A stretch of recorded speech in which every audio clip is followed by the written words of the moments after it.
पितळे बंधू.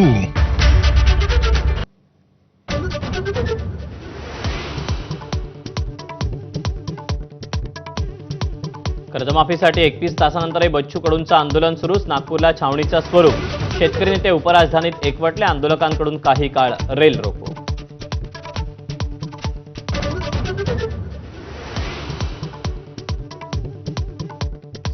चर्चेसाठी सरकारनंच नागपूरला यावं. बच्चू कडू ठाम. तर चर्चेतून मार्ग निघतो. आम्ही चर्चेला तयार. मुख्यमंत्र्यांची भूमिका. 4 वाजता पंकज भोयर आणि आशिष जयस्वाल कडूंची भेट घेणार.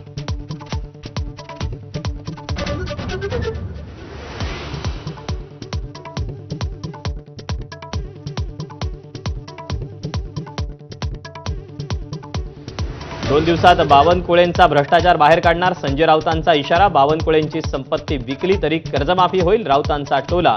तर उद्याच येऊन संपत्ती घेऊन जा. बावनकुळेंचं प्रत्युत्तर.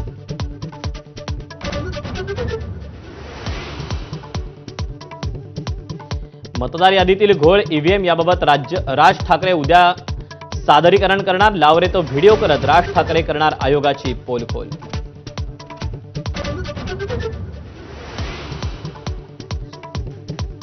एकनाथ खडसेंच्या बंगल्यातून चोरट्यांकडून महत्वाची कागदपत्र, सीडी, पेनड्राईव्ह लंपास. सीडी चोरण्यामागे उद्देश काय? खडसेंचा सवाल.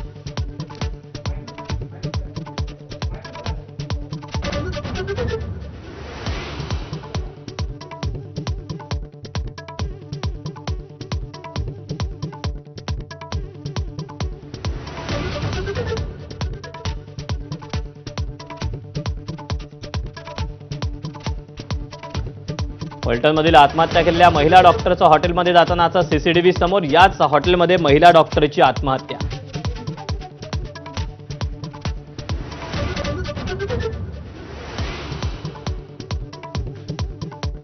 सोलापूर जिल्ह्यात भाजपमध्ये जोरदार इनकमिंग. राष्ट्रवादीचे माजी आमदार राजन पाटील, यशवंत मानेंच्या भाजपात पक्षप्रवेश.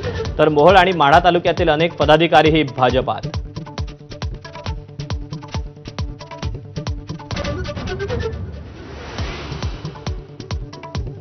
मोंता चक्रीवादळाचे आंध्र आणि ओडिशाच्या समुद्र किनाऱ्यांवर थैमान.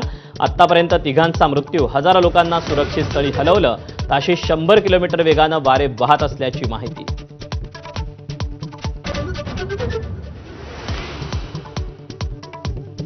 मराठवाड्यात पावसाचा हाहाकार. जालना, लातूर, परभणी, बीडला पावसानं पुन्हा धुतलं. सोयाबीन, कापूस, मक्याची झाली माती. राष्ट्रपती द्रौपदी मुर्मूंकडून लढाऊ राफेलची सैर. हरियाणातल्या अंबालामध्ये हवाई तळावरून उड्डाण. 2 वर्षांपूर्वी राष्ट्रपतींकडून लढाऊ सुखोईची सफर.